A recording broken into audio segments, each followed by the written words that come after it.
अस्सलाम वालेकुम नाजरीन, इस एपिसोड के आगाज में हम देखेंगे शाम के जंदान में राकिफ कैद होता है जबकि सुल्तान गुस्से से उसकी जानब बढ़ रहे होते हैं। दूसरी जानब काहिरा में रजा खलीफा के पास आता है और दवा दिखाते हुए कहता है, मैंने आपकी दवा तैयार करवाई है, बराए मेहरबानी इसे पी लें, मेरी तरफ से कबूल करके पी लें। तो खलीफा कहता है, तुम्हारी खिदमत ने मेरे दिल को तसल्ली दी है, तुम्हारी नीयत हमारी रियासत के लिए बरकत लाई। ये कहते साथ ही खलीफा दवा पी लेता है। दूसरी जानब सुल्तान बहुत गुस्से के साथ राकिफ के पास पहुंचते हैं और उसके गले पर तलवार रखते हुए कहते हैं, खुतबा पढ़ाने वाला उस्ताद नहीं, सलाहुद्दीन नहीं, कोई और नहीं, मेरा भाई मियोदोद ही क्यों? तो राकिफ कहता है, खुतबा पढ़ाने वाला और सलाहुद्दीन को वजीर बनाने वाला आप ही हैं, हुक्म आपका था, मैंने वो खंजर आपके भाई के दिल में नहीं उतारा बल्कि आपके हुक्म में घोंपा है। जवाबन सुल्तान गुस्से से कहते हैं, तुमने खंजर मेरे दिल में घोंपा है। ये कहते साथ ही वो एक जोरदार थप्पड़ से राकिफ को जमीन पर पटक देते हैं और फिर उससे कहते हैं, मेरा अभी तुम्हारे साथ काम खत्म नहीं हुआ। ये कहते साथ ही सुल्तान वहां से चले जाते हैं और फिर अगली सुबह बोरो और सलाहुद्दीन अपनी माँ फातिमा के पास बैठे हुए होते हैं। फातिमा खातून कहती हैं, मैंने तुम्हें एक दूसरे के साथ कंधे से कंधा मिलाते हुए देखा, अब अगर मैं मर भी जाऊं तो कोई गम नहीं। तो बोरो कहता है, रुके माँ रुके, हमारे सामने खूबसूरत दिन है जो हम देखेंगे। तो फातिमा खातून कहती हैं, तो तुम अपने भतीजों को लेकर अपने भाई की मदद को पहुंचे हैं, अल्लाह तुम्हें सलामत रखे। और फिर वजीर सलाहुद्दीन कहते हैं, इन्होंने मेरी इज्जत बचा ली। तो फातिमा खातून कहती हैं, तुम लोग शायद एक साथ बड़े नहीं हुए लेकिन तुम्हारी परवरिश एक ही मकसद के लिए हुई है। तुम्हारी मिस्र में मुलाकात अयूबी खानदान की इकट्ठे होने को अच्छा सबब है इंशाल्लाह। तो वजीर सलाहुद्दीन कहते हैं, बाबा जब तक वापस नहीं आते आपको हमारे साथ काहिरा आना चाहिए माँ। मगर फातिमा खातून कहती हैं, नहीं, मैं यहाँ से नहीं जा सकती, मैं यहाँ की हवा और पानी की आदी हूँ। इसी लम्हे खलील आकर कहता है, सब कुछ तैयार है, सब कुछ तैयार है, हम आपके हुक्म के मुंतजर हैं वजीर हजरत। और फिर वजीर सलाहुद्दीन बोरो से कहते हैं, राकिफ को जंदान से निकालने के लिए तुम जाओ, होशियार रहना, कुछ भी हो सकता है। और फिर इसके साथ ही वो दोनों अपनी माँ से मिलते हैं और रवाना हो जाते हैं।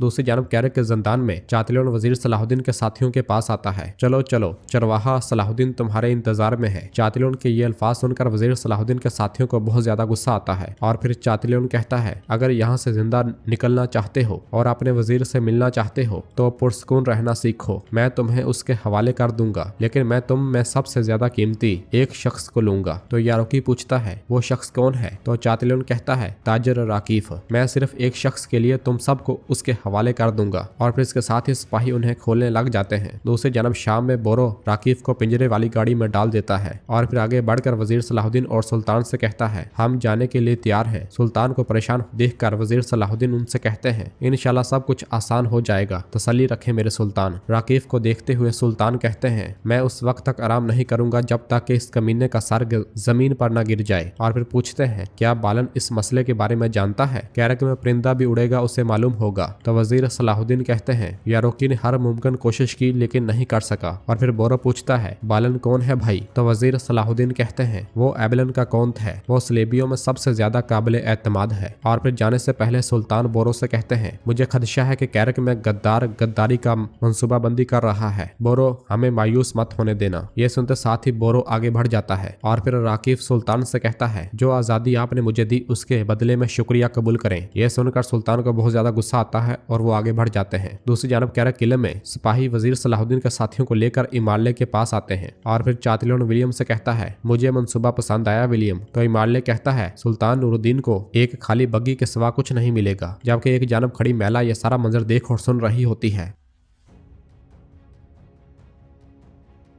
दूसरी जानब काहिरा में ताजर इलियास आगे बढ़ते हुए अपने आदमी से कहता है, जमशेद से बात करने का वक्त आ गया है, हमें एक दुकान तलाश करनी होगी जिसमें हम खरीदो फरोख्त कर सकें। मैं उस वक्त तक काहिरा नहीं छोड़ूंगा जब तक कि मेरा नुकसान पूरा नहीं हो जाता। दूसरी जानब सराय में बैठा बालन मार्कोस से कहता है, अगर यारोकी ने तस्दीक कर दी कि मैला हमारा साथ दे रही थी तो इसका मतलब हमारा सुल्तान नूरुद्दीन के साथ माहिदा खत्म हो जाएगा। और फिर मार्कोस एक जानब देखते हुए कहता है, हमें यह जानने के लिए ज्यादा इंतजार नहीं करना पड़ेगा, काउंट्स आ रही है। इसी लम्हे मैला वहां पर पहुंच जाती है और कहती है, सलाहुद्दीन ने राकिफ को कैद कर लिया। राकिफ लाड गए और बादशाह ने एक मंसूबा बनाया और सलाहुद्दीन पर दबाव डाला, लेकिन सलाहुद्दीन का भाई सामने आया जिसका नाम बोरो था। उसने उनके तमाम मंसूबे बर्बाद कर दिए और उसी ने उन्हें राकिफ को गिरफ्तार करने पर मजबूर कर दिया। ये सब सुनकर बालन कहता है, इन जमीनों में सब कुछ बहुत तेजी से बदल रहा है। तो मैला कहती है, अब वो सलाहुद्दीन के आदमियों के बदले में राकिफ से तबादला करेंगे, यहाँ तक कि वो रास्ते में है। तो बालन कहता है, जबकि ये सब कुछ हो रहा है मेरे पास सुल्तान नूरुद्दीन को फराहम करने के लिए कोई मालूमात नहीं है। तो जवाबन मैला कहती है, मैं सिर्फ ये आपको बताने नहीं आई, मैं आपके लिए बहुत सी दूसरी कीमती मालूमात लाई हूँ जो आपको बहुत फायदा देंगी। यह सुनकर साथ ही बालन मुस्कुरा देता है।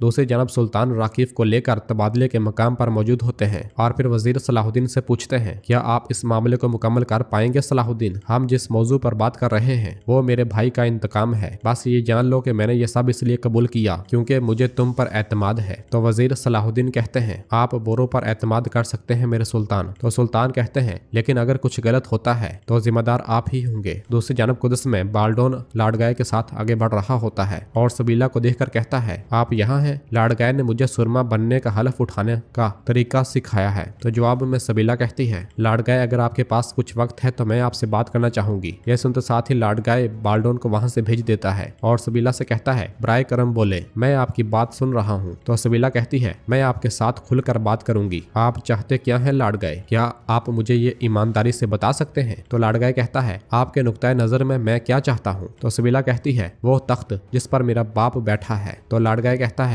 वाकई जब आप मुझे देखती हैं तो और क्या देखती हैं? तो जवाब में सबीला कहती है, मैं ऐसे शख्स को देख रही हूँ जो तख्त पर बैठने के लिए अपनी ताकत में सब कुछ करेगा, जो अपनी जाहिरी शक्ल के पीछे बुरे इरादों को छुपाता है। तो लाडगाय कहता है, आपकी आंखों में इस तरह नजर आना मुझे वाकई अफसोसनाक लग रहा है। तो सबीला कहती है, हकायक तकलीफदा होते हैं। तो जवाब में लाडगाय कहता है, फिर मेरी आंखों में अच्छी तरह देखें। आप ना सिर्फ एक जंगजू देखेंगी जो तख्त का ख्वाहा है, आपको एक आशिक भी नजर आएगा जो आपसे मोहब्बत करता है। यह सुनकर सबीला कहती है, मुझे यकीन है कि यह मुतालबात और आपके रवैये का अंजाम अच्छा नहीं होगा लाडगाय, मैं सब्र से इसका इंतजार करूंगी। यह कहते साथ ही सबीला वहां से चली जाती है। दूसरी जानब सुल्तान के इशारे पर सिपाही राकीफ को लेकर सुल्तान के पास आते हैं। सुल्तान राकीफ से कहते हैं, मैंने अपने भाई का बदला कुछ अरसे के लिए मुलतवी कर दिया है, लेकिन यह ज्यादा देर नहीं चलेगा। तो राकीफ कहता है, दरअसल जिंदगी हम सब के लिए मुख्तसर है। इसी लम्हे इमारलेग वहां पर पहुंचता है और घोड़े से नीचे उतरकर कैदियों को आगे लाने का इशारा करता है और फिर चातलियों से कहता है, जल्दी में कुछ भी करने की कोशिश न करें। याद रखें कि राकीफ आपके ख्याल से भी कहीं ज्यादा कीमती है। और फिर सलीबी सिपाही वजीर सलाहुद्दीन के साथियों को लेकर आगे बढ़ते हैं और फिर मालिक कहता है, पहले सुल्तान नूरुद्दीन और मैं मिलेंगे और फिर उसके बाद तबादला होगा। यह कहते साथ ही वो आगे बढ़ता है और फिर सुल्तान भी उसके पास आते हैं। वो सुल्तान से कहता है, सुल्तान नूरुद्दीन, इस तरह के मामले में एक दूसरे का सामना करने पर मुझे बहुत ज्यादा दुख हुआ है। तो सुल्तान कहते हैं, हमारे कवानीन के मुताबिक इंसान के भेस में से शैतान का राज ये इंतकाम है। अगर आप एक आदल हुक्मरान हैं जैसा कि आप अक्सर दावा करते हैं बादशाही मालिक, पहले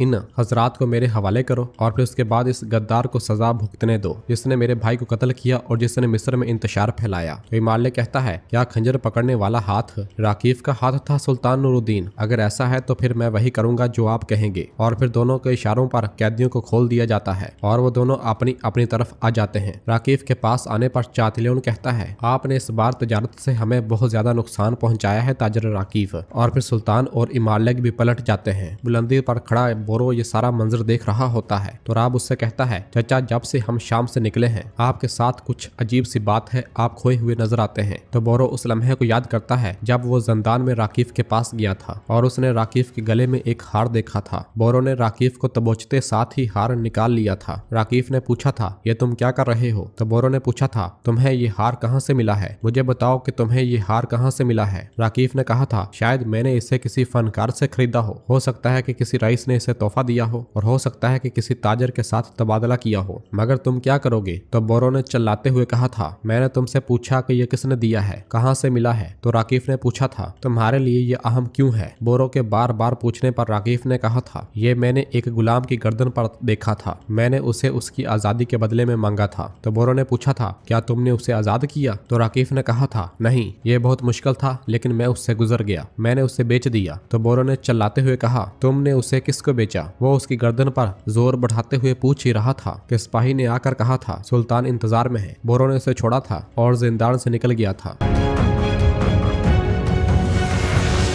तो नाज़रीन, इसके साथ ही एपिसोड भी खत्म करते हैं। मिलते हैं बहुत जल्द अगली एपिसोड के साथ। वीडियो को लाइक कर दें और जिन दोस्तों ने अभी तक चैनल सब्सक्राइब नहीं किया वो जल्दी से चैनल सब्सक्राइब कर दे और बेल आइकन यानी घंटी वाले निशान को भी प्रेस कर दे ताकि आने वाला एपिसोड्स आपको बआसानी मिल सके। दुआओं में याद रखें। अल्लाह हाफिज।